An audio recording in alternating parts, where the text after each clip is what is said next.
पत्तों से कौन-कौन से पौधे आप ग्रो कर सकते हैं, किसकी कटिंग अभी लगा सकते हैं, बल्कि दिसंबर के पहले इन पौधों की कटिंग बहुत आसानी से लग जाती है। आज के वीडियो में मैं आपको बताने वाली हूँ और ये वीडियो आपके लिए बहुत हेल्पफुल होने वाली है। पहला है ये स्नेक प्लांट, इसकी कटिंग अभी आप 2 महीने आराम से लगा सकते हैं।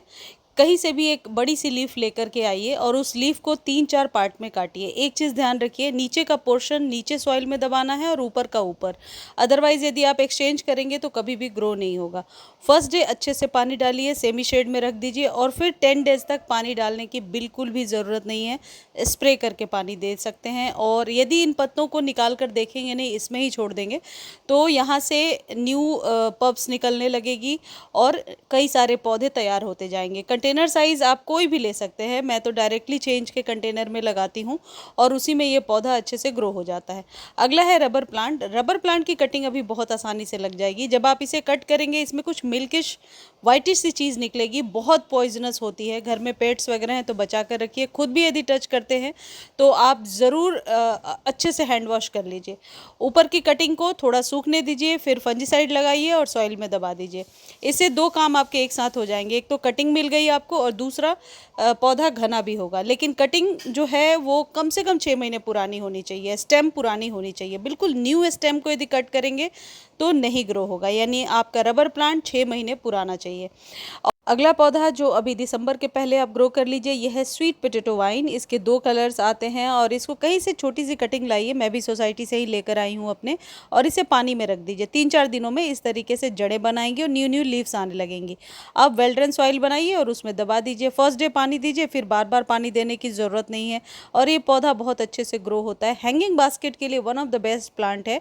परमानेंट पौधा है, कटिंग के द्वारा पूरे साल आप इस पौधे को ग्रो कर सकते हैं। यदि आप पानी में लगा कर छोड़ेंगे तभी ये देखने में बहुत ही खूबसूरत लगता है, क्योंकि इसकी पत्तियां बहुत ही खूबसूरत होती हैं। इसका ग्रीन कलर भी है जो अभी आप लेकर के लगा सकते हैं। अगला पौधा है वांडरिंग जीव, जिसे अभी आप पानी में ग्रो कर सकते हैं, कटिंग कहीं से लाकर ग्रो कर सकते हैं, सॉइल में डायरेक्टली दबाकर छोड़ सकते हैं।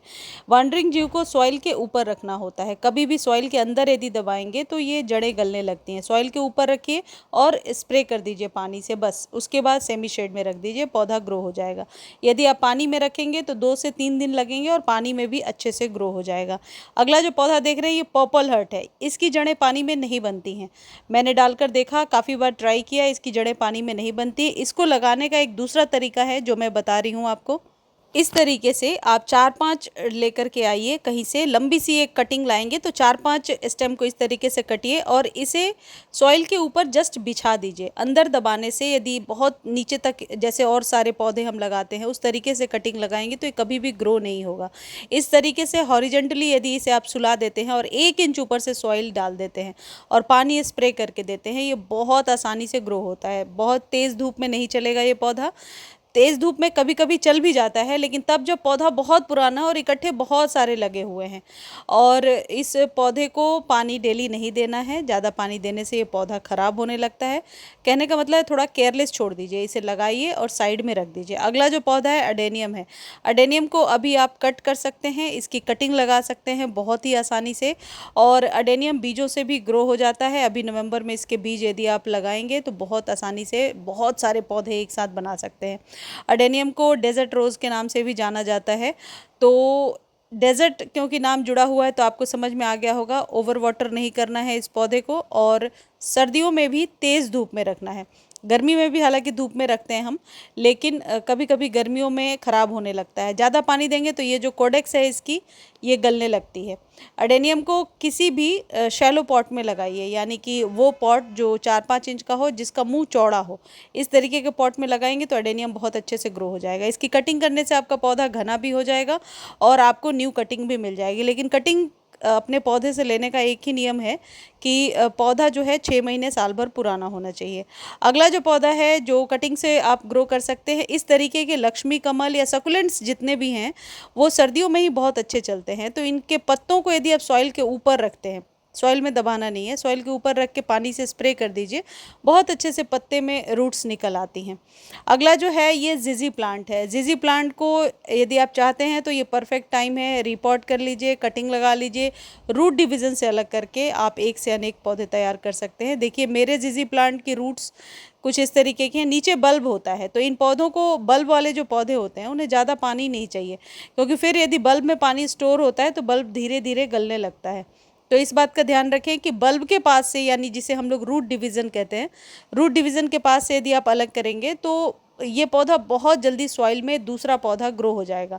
कटिंग भी ग्रो हो जाती है और ये पानी में भी ग्रो हो जाता है। मैंने पानी में भी ग्रो करके बहुत बार दिखाया है आप लोगों को। बार बार पानी को चेंज नहीं करना होता है, 3 से 4 दिनों पर पानी चेंज कीजिए, फिल्टर्ड वाटर ही यूज़ करना होता है और सेमी शेड में रखना होता है। बहुत ही सिंपल तरीका है। ज़्यादा पानी देने से इसकी रूट्स गलेंगी, इसलिए बार बार मैं इस बात को रिपीट कर रही हूँ। जिजी प्लांट 200 से 250 रुपीज़ के अभी नर्सरी से आपको बहुत आसानी से मिल जाएंगे। और यदि आपके पास पहले से है तो यदि आप रूट डिवीज़न नहीं करना चाहते हैं तो ऊपर से कोई पुरानी सी स्टेम लीजिए, कट कीजिए और सॉइल में दबा दीजिए, बहुत आसानी से ग्रो हो जाएगा। एलोवेरा एक औषधीय पौधा है, इसकी रूट्स भी अच्छी ग्रो हो जाती हैं। पानी ज़्यादा नहीं देना होता है क्योंकि इसके अंदर पानी भरा होता है, आपको पता ही है। एलोवेरा मांसल होता है तो ज़्यादा पानी देने से ये गलने भी लगता है। लेकिन सकुलेंट की वैरायटी है, तो जिस तरीके से हम अपने सारे सकुलेंट्स की केयर करते हैं, यानी 10 डेज़ पर एक बार पानी दीजिए, सर्दियों में खासकर, गर्मियों में 3 से 4 दिनों में पानी दे सकते हैं। अभी सर्दियों में पूरे दिन के सनलाइट में रखना है। हालांकि इसको पत्तों से भी ग्रो किया जा सकता है, लेकिन root division is the best way. मुझे रूट डिवीज़न से ग्रो करके ज़्यादा अच्छा रिजल्ट मिला है। और ये जो है ये बांस का पौधा है, ये लकी बाम्बू है। इसकी कटिंग कोई भी ऊपर से ले लीजिए या नीचे से कोई रूट डिवीज़न कर लीजिए, ये बहुत आसानी से ग्रो हो जाता है। इसी तरीके का सॉन्ग ऑफ इंडिया होता है जो आगे वीडियो में आपको दिखाऊंगी। ये कैलन कोई है, कैलन कोई की हाइब्रिड हो या देसी, दोनों ही वैरायटी को ग्रो करके अभी आप कई सारे पौधे तैयार कर सकते हैं। कैलन कोई को हमेशा कटिंग से ही ग्रो किया जाता है। हालांकि रूट डिवीज़न तब होगा जब पौधे बहुत ज़्यादा हेवी हैं, तो आप इन्हें निकाल करके रूट डिवीज़न से भी अलग कर सकते हैं। ये इसकी देसी वाली वैरायटी है। इसकी भी कोई पुरानी कटिंग लेकर के सॉइल में दबाइए, पानी बहुत कम देना होता है। पॉइंसेटिया यदि आपके पास पहले से है तो इसको भी आप रूट डिवीज़न से अलग कर सकते हैं। पॉइंसेटियाज़ के बहुत सारे कलर आते हैं और ये इस तरीके का फर्न है या क्रोटोन है, या फिर ये जो पौधा आपको दिख रहा है डेविल्स बैकबोन, इसे भी आप रूट डिवीज़न से और कटिंग से अलग कर सकते हैं। और ये परफेक्ट टाइम है, इन पौधों को यदि आप लगाएंगे तो बहुत आसानी से ये पौधे ग्रो हो जाएंगे। अगला है जेड का पौधा। आप क्रेसुला को भी अभी 50 रुपीज़ से नर्सरी से लेकर 1 से 2 बना सकते हैं, लीफ से ग्रो कर सकते हैं। और जेड एक लकी प्लांट है, हर घर में होना चाहिए, मेन गेट पर लगाने वाला पौधा है ये। जेड की कटिंग अभी आप लगा लीजिए, कटिंग थोड़ी पुरानी होनी चाहिए, वेल ड्रेन सॉइल में लगाइए और धूप में रख दीजिए। फर्स्ट डे से ही धूप में रख सकते हैं आप इस पौधे को। पानी डेली नहीं देना है, जैसे सकुलेंट्स की केयर करते हैं उसी तरीके से करना है। जेड के लिए कैल्शियम रिच खाद बहुत ही परफेक्ट होता है। और ज़्यादा जानकारी के लिए आप मेरे एवरग्रीन वाले चैनल पर जाकर देख सकते हैं कि जेड के लिए घरेलू खाद क्या है, या फिर यदि आप बोन मिल वगैरह का इस्तेमाल करते हैं तो वो भी दे सकते हैं। जेड का जो पौधा होता है इसे आप छोटे कंटेनर में लगाइए और इसकी बोनसाई भी बहुत अच्छे से बन जाती है, टोपियारी भी बहुत अच्छे से जेड की बनाई जा सकती है। अगला पौधा है टर्टल वाइन। हैंगिंग बास्केट के लिए one of the best plant है। इसको लगाने का बस यही तरीका है कि इसको सॉइल के ऊपर रखना है। इसमें एरियल रूट्स अपने आप निकली हुई होती हैं और इनकी कटिंग मैं कहीं से लेकर आई हूँ, आप भी कटिंग ला करके लगा सकते हैं। और पानी इसमें कभी भी भर के नहीं देना, हमेशा स्प्रे करके देना है। जैसे सारे सकुलेंट्स की केयर करते हैं उसी तरीके से केयर करना है। इसकी रूट्स जो हैं वो सॉइल में अपने आप मॉइस्चर को खींचती हैं और फिर अपने रूट्स को डेवलप कर लेती हैं। इसके लिए आपको कोई एक्स्ट्रा एफर्ट नहीं डालना है। टर्टल वाइन को आप छोटे बड़े किसी तरीके के कंटेनर में लगा सकते हैं। सिर्फ ये पौधा तब खराब होगा जब गमले में पानी बहुत ज़्यादा है या फिर मई जून की गर्मी में बहुत ज़्यादा धूप में है। बाकी 10 महीने इस पौधे को कोई प्रॉब्लम नहीं है। थोड़ा सा वैसा पौधा है जिसे केयरलेस प्लांट की तरह छोड़ दीजिए, बार बार खाद वगैरह ना दें। 2-3 महीने पर एक बार कोई भी कैल्शियम युक्त खाद दे देंगे तो टर्टल वाइन बहुत अच्छे से चलता रहता है। टर्टल वाइन की कटिंग ही लगती है और कटिंग से ही ग्रो होने वाला पौधा है। ये वो पौधे हैं जिन्हें नर्सरी से खरीदने की ज़रूरत नहीं है। पता कीजिए कटिंग कहाँ से मिलेगी, लीजिए और इस तरीके से जैसे मैं आपको दिखा रही हूँ ऐसे ही सॉइल के ऊपर रख दीजिए, तो ये कटिंग ग्रो हो जाएगी। सॉइल के ऊपर आप स्पाइडर प्लांट के पब्स को भी रख सकते हैं। पब्स नई हो पुरानी हो, जैसा ये आपको दिख रहा है, बस लीजिए और सॉइल के ऊपर रख दीजिए। इससे इसकी जड़ें अपने आप ही मॉइस्चर लेकर के बन जाती हैं। आप इंग्लिश आईवी का पौधा अभी लगा सकते हैं बहुत आराम से, नर्सरी से अभी इंग्लिश आईवी ला करके, और उसकी कटिंग आप चाहे तो कटिंग के रॉप में लगा लीजिए या फिर आप सॉइल के ऊपर रख दीजिए, जड़ें बन जाएंगी। ये जो पौधा है ये ब्राज़ीलियन मनी प्लांट के नाम से, ये सर्दियों में ही ग्रो होता है। इस पर एक कंप्लीट वीडियो एवरग्रीन वाले चैनल पर है, यदि आप लोग को चाहिए तो मैं लिंक डिस्क्रिप्शन में दे दूंगी या फिर आप टेक्स्ट करके पूछ सकते हैं। बहुत ही खूबसूरत पौधा है हैंगिंग बास्केट के लिए, और ये और भी खूबसूरत लगेगा यदि आप इसे मॉस स्टिक पर चढ़ाते हैं। इसकी कटिंग बहुत आसानी से लग जाती है।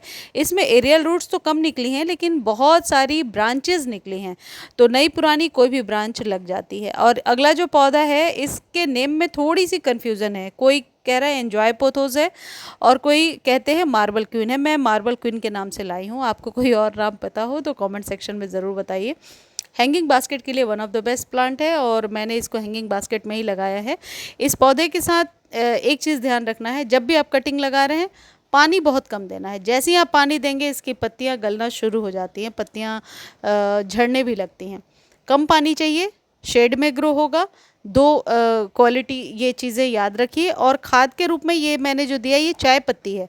घर में जो चाय पत्ती होता है, जो चाय बनाने के बाद हम फेंक देते हैं, उस चाय पत्ती को धोइए, सुखा लीजिए और गमले में डाल दीजिए। इससे नाइट्रोजन अधिक मात्रा में मिलेगा और आपका जो ये पोथोस का पौधा है ग्रो हो जाएगा। ये है सॉन्ग ऑफ इंडिया, शेड में ग्रो होने वाला पौधा है। और जितने भी शेड में लीफी प्लांट ग्रो होते हैं उनके लिए ये परफेक्ट टाइम है ग्रो करने का। बस इस बात का ध्यान रखना है कि कटिंग को ग्रो करने के चक्कर में हम बहुत ज़्यादा पानी दे देते हैं। पानी ज़्यादा नहीं देना है, नहीं तो लीफी प्लांट्स जो है अपनी पत्तियों को गिराने लगते हैं और जब डंडियाँ बच जाती हैं तो फिर उस पौधे को बचाना मुश्किल हो जाता है। ये जो सॉन्ग ऑफ इंडिया है, इसको एक साथ यदि कटिंग 3-4 आप अपने गमले में लगाते हैं तो बहुत ही बुशी हो जाता है और देखने में बहुत ही खूबसूरत भी लगता है। ये है डेविल्स बैकबोन, जिसके बारे में पहले भी अभी शुरू में मैंने आपको बताया है। डेविल्स बैकबोन का जो पौधा है इसकी भी स्टेम की कटिंग आपको ओल्ड लेनी है, पुरानी कटिंग लेनी है। ऊपर जो पौधे हैं, ऊपर जो स्टेम है उसको नहीं काटना है। बस इस पौधे के लिए एक चीज़ ध्यान रखिए, बार बार जगह को चेंज नहीं करना है। वो पौधे जिनकी रूट्स थोड़ी शैलो होती हैं उनको बार बार यदि आप जगह चेंज करते हैं तो वो उन पौधों को बचाना मुश्किल हो जाता है। रूट डिवीज़न से और कटिंग से दोनों तरीके से लगेंगे ये पौधे। कटिंग के साथ एक चीज़ करना है, फर्स्ट डे पानी दे करके और ऐसे जगह रखिए जहाँ की बार बार गमले को खिसकाना ना पड़े। इसकी रूट्स थोड़ी देरी से बनेंगी लेकिन एक साथ 3-4 स्टेम निकल करके आ जाएगी। अगला है कोलियस, सर्दियों का सबसे बेस्ट पौधा है। जब कोलियस की कटिंग आप लेकर कहीं से आते हैं और सॉइल में लगाते हैं तो ऐसे ही झुक जाती है, तो इसके लिए आप परेशान ना हो कि कटिंग अब ख़राब हो गई। इसमें पानी डालिए और आधे 1 घंटे के लिए छोड़ दीजिए, फिर आप देखिए कोलियस जो है बहुत ही अच्छे तरीके से ग्रो होता है, पानी में भी और सॉइल में भी। कोलियस को पानी में जैसे मैंने और पौधे बताए हैं वैसे ही पानी में डाल करके छोड़ना है, इसकी जड़ें बन जाती हैं। कोलियस को पूरे दिन के सनलाइट में रख सकते हैं। कोलियस को नुकसान सिर्फ मई जून वाले मंथ में होता है। देखिए ये वही पौधा है जो मुड़ गया था, अब धीरे धीरे स्टैंड हो रहा, उठ रहा है ये पौधा। तो आप लोग इस बात से ना घबराएं कि कटिंग लेकर आए थे और कटिंग मरने लगी है। कोलियस हार्डी प्लांट है, मरता नहीं है, सिर्फ ओवर वाटर से मरता है। बहुत ज़्यादा पानी दे देंगे तो ये पौधा ख़राब होगा। कई बार बहुत ज़्यादा खाद देने से भी ख़राब हो जाता है। खाद के रूप में आप सरसों की खली दे सकते हैं। मुझे उम्मीद है ये वीडियो आपको अच्छी लगी होगी। धन्यवाद।